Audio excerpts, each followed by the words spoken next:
নমস্কার। আমি একটা খুব সুন্দর কবিতা আবৃত্তি করতে চলেছি। কবিতার নাম শহর।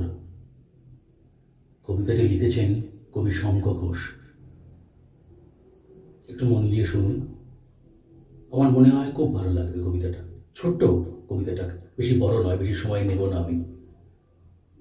শুনে যদি ভালো লাগে তো সাবস্ক্রাইব করে, লাইক করে আমার পাশে থাকবেন। শুনে দেখুন কেমন লাগে।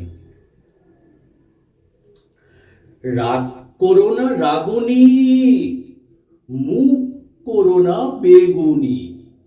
বাস আসবে এখনই, ছুটতে হবে তখনই। বাসের পিছন পিছনে কি শুনতে সে কি শোনে।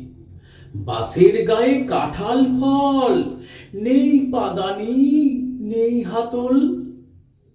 কোলে তোমায় নিল না, জায়গা তো আর ছিল না। তাই বলে কি রাখতে হয়, ধৈর্য ধরে থাকতে হয়। খুব মজার, খুব সুন্দর না কবিতাটা?